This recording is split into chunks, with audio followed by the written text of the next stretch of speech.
Viagens de Gulliver, Jonathan Swift, parte 3, capítulo 2. Assim que cheguei, encontrei-me rodeado de uma multidão que me observava admirada e que eu contemplei do mesmo modo, não tendo visto nunca tão singular raça de mortais, tanto no rosto como nos hábitos e nas maneiras.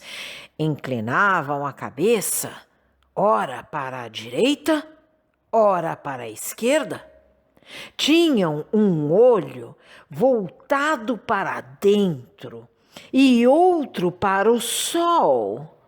As suas roupas eram semeadas de figuras do sol, da lua e das estrelas, e cheios de rabecas, de flautas, de harpas, de trombetas, de guitarras, de alaúdes e de muitos outros instrumentos musicais desconhecidos na Europa.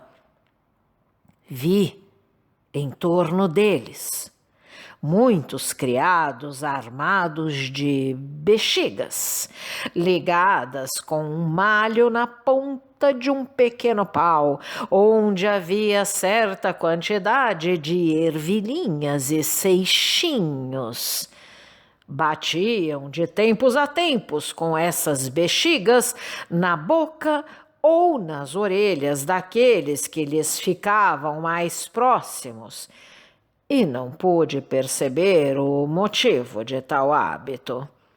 A inteligência deste povo parecia tão distraída e tão mergulhada em profunda meditação que ninguém podia falar nem estar com atenção ao que se lhe dizia sem o auxílio daquelas ruidosas bexigas com que se lhe batia na boca ou nas orelhas para o despertar. Esta era a razão porque as pessoas que possuíam certos meios mantinham um criado que lhes servia de monitor e sem o qual nunca saíam. A ocupação deste personagem, quando 2 ou 3 pessoas se encontravam juntas, consistia em bater habilmente com a bexiga na boca daquele a quem se dirigia o discurso.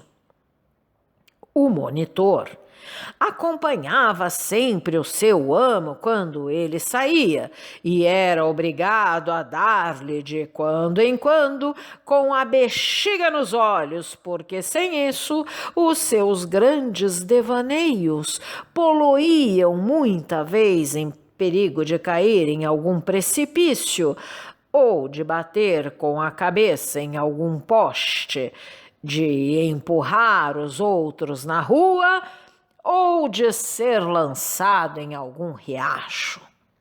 Fizeram-me subir ao cume da ilha e entrar no palácio do rei, onde vi sua majestade num trono, cercado de personagens da primeira distinção. Em frente do trono estava uma grande mesa cheia de globos, esferas e de instrumentos matemáticos de toda espécie. O rei não deu pela minha entrada, embora a multidão que me acompanhasse fizesse bastante alarido. Estava então entregue à solução de um problema. E paramos de frente dele durante 1 hora precisa, à espera de que Sua Majestade acabasse a sua operação. Havia, junto dele, 2 pajens, empunhando bexigas, e um deles, quando Sua Majestade concluiu o trabalho, bateu-lhe docemente e com respeito na boca, enquanto o outro lhe bateu na orelha direita.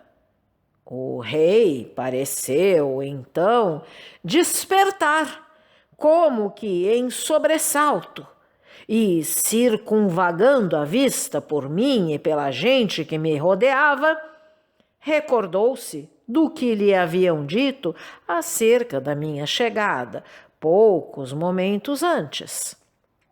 Dirigiu-me algumas palavras e logo um homem armado de uma bexiga se aproximou de mim e bateu-me com ela na orelha direita.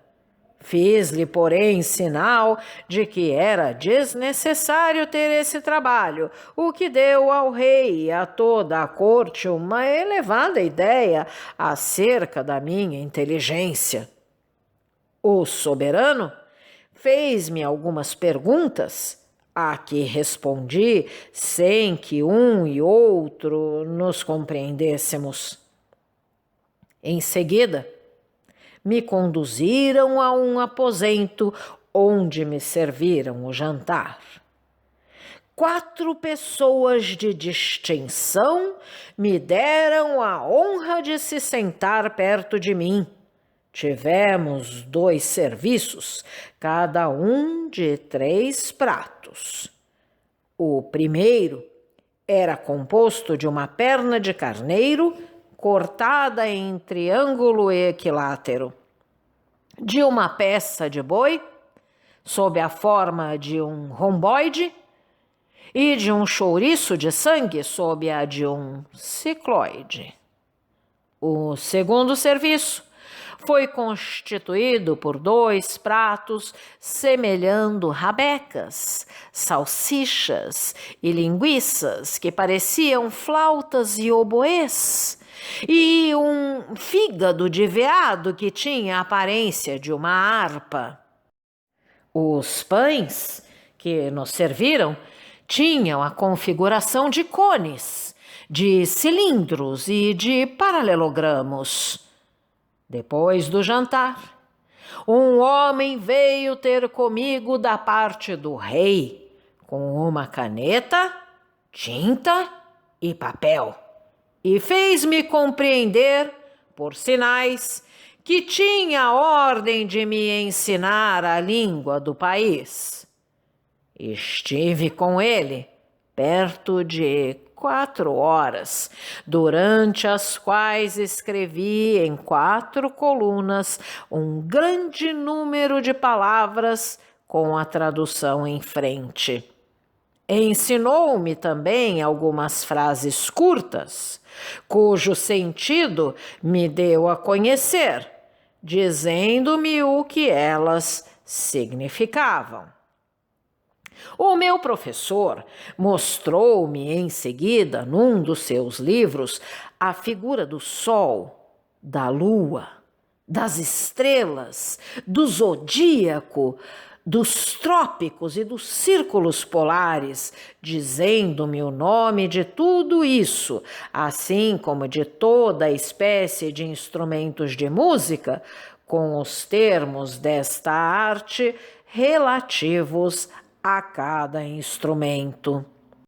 Quando acabou a lição, compus para meu uso particular um pequeno e bonito dicionário de todos os vocábulos que aprendera e em poucos dias, graças à minha feliz memória, soube sofrivelmente a língua lapuciana. Na manhã seguinte, compareceu um alfaiate que me tirou medidas. Os alfaiates dessa região exercem o seu mistério de maneira diferente da dos outros países da Europa. Tirou, primeiramente, medida da altura do meu corpo com um quadrante e depois com régua e compasso, tendo medido a circunferência e toda a proporção dos membros superiores, fez o cálculo em um papel e, ao fim de 6 dias, trouxe-me uma roupa muito mal feita.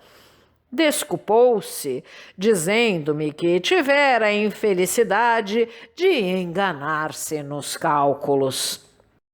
Nesse dia, Sua Majestade ordenou que fizessem avançar a sua ilha para Alagado, que é a capital do seu reino em terra firme, e depois para certas cidades e aldeias, a fim de receber os requerimentos dos seus súditos.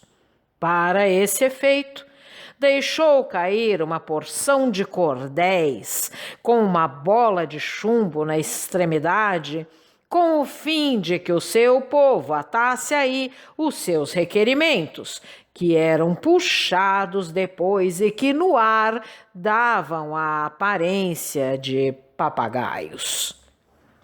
Os conhecimentos que eu possuía acerca de matemáticas auxiliaram-me muito para compreender o seu modo de falar e as metáforas, extraídas na sua maioria das matemáticas e da música, porque sei também um pouco desta arte. Todas as suas ideias não passavam de linhas e de figuras, e até a sua galanteria era toda geométrica. Se, por exemplo, queriam gabar a beleza de uma donzela, diziam que os seus dentes brancos eram belos e perfeitos paralelogramos, que as sobrancelhas eram um segmento encantador ou uma bela porção de círculos, que os olhos formavam uma admirável elipse, que o colo era ornado de 2 globos assíntotas, o seno, a tangente, a linha reta, a linha curva, o cone, o cilindro, a oval, a parábola, o diâmetro, o raio, o centro, o ponto, são, entre eles, termos que entram na linguagem do amor. As casas eram pessimamente construídas. E a razão é que nesse país se despreza a geometria prática como uma coisa vulgar e mecânica. Nunca vi povo tão tolo, tão mesquinho e tão inábil em tudo quanto se relacione com as ações comuns e o modo de proceder. São, além disso, os piores argumentadores do mundo, sempre dispostos a contradizer, exceto quando pensam com justiça, o que lhes acontece raramente, e então calam-se. Não sabem o que seja imaginativa, invenção, retratos, e não têm sequer termos na sua língua que exprimam estas coisas. Deste modo, todas as suas obras, incluindo as poesias, parecem teoremas de Euclides. Muitos deles, principalmente aqueles que se dedicam à astronomia, caem na astrologia judiciária, embora não se atrevam a confessá-lo publicamente. Mas o que eu encontrei de mais surpreendente foi a tendência que tinham para a política e a curiosidade pelos comentários. Falavam continuamente dos negócios de Estado e faziam, sem cerimônia alguma, o seu juízo acerca de tudo quanto se passava nos gabinetes dos príncipes. Notei, muitas vezes, o mesmo caráter nos nossos matemáticos europeus, sem nunca ter podido encontrar a menor analogia entre os matemáticos e a política, salvo se imagina que, assim como um círculo menor tem tantos graus como o círculo maior, Aquele que se encontra apto para raciocinar sobre um círculo traçado num papel, possa do mesmo modo fazê-lo sobre a esfera do mundo. Porém, não será antes o defeito natural de todos os homens, que se dão o prazer de falar e de raciocinar sobre o que menos percebem? Este povo parece sempre inquieto e assustado. Aquilo que não conseguiu nunca impedir o repouso dos outros homens é o contínuo assunto das suas queixas e dos seus temores. Ficam apreensivos com a alteração dos corpos celestes. Por exemplo, que a Terra, pelas contínuas aproximações do Sol, não seja por fim devorada pelas chamas deste terrível astro.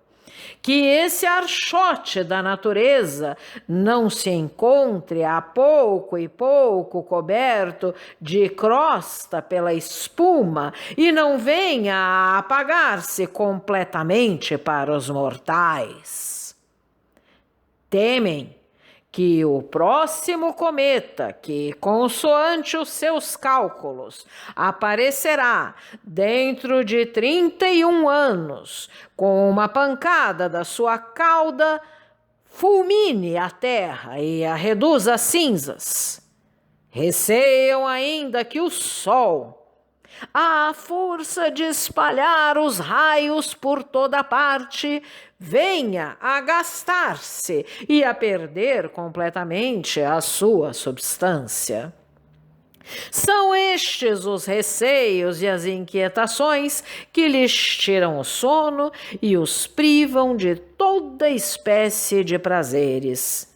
Assim, logo que se encontram de manhã, as primeiras palavras que trocam entre si é referindo-se a ele, perguntando como passa e em que estado nasceu e desapareceu no ocaso.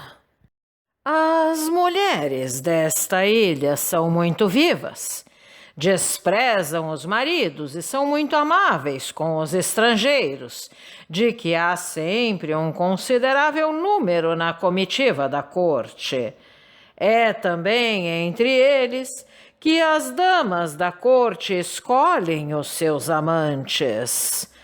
O que há de desagradável nisto é que elas costumam entregar-se sem rebuço algum e com certa segurança, porque os maridos estão tão absorvidos nas suas especulações geométricas que se lhes acaricia as mulheres na sua presença, sem que eles deem por isso contanto que o seu monitor lá não esteja para lhes bater com a bexiga. As donzelas e as mulheres casadas sentem grande desgosto em viverem encerradas naquela ilha, embora seja o mais delicioso ponto da terra e vivam entre riqueza e magnificências. Podem ir para onde quiserem na ilha, mas almejam correr mundo e dirigir-se à capital, onde lhes é proibido ir sem autorização do rei, o que nunca conseguiram obter, porque os maridos têm experimentado algumas vezes o desgosto de não as tornar a ver. Ouvi contar que uma alta dama da corte, casada com o primeiro-ministro, o homem mais perfeito e rico da corte, que a amava loucamente, veio alagado sob o pretexto de que estava doente. E aí permaneceu oculta durante alguns meses, até que o soberano a mandou procurar. Foi encontrada num estado lamentável, numa péssima casa, tendo empenhado seus vestidos para manter um lacaio velho e feio que todos os dias a espancava. Livraram-na dele muito contra a vontade sua, e ainda que o marido a recebesse com bondade, fazendo-lhe 1000 carícias e dando-lhe vãs repreensões sobre o seu procedimento, pouco depois tornou a fugir com todas as joias e pedrarias para ir ter novamente com esse indigno amante, e nunca mais se ouviu falar nela. O leitor talvez tome esta narrativa por um caso europeu, ou mesmo inglês. Peço-lhe, porém, que considere que os caprichos da espécie feminina não se limitam apenas a uma parte do mundo, nem a um clima único. Em qualquer ponto do globo terrestre, são os mesmos. Obrigada pela audiência. Se você gostou deste áudio, por favor, deixe seu like, compartilhe, deixe também seus comentários. E não esqueça de se inscrever no canal e ativar o sininho. Assim, toda vez que nós colocarmos um novo vídeo, você será avisado. Não deixe a leitura para depois. Um grande abraço e até a próxima!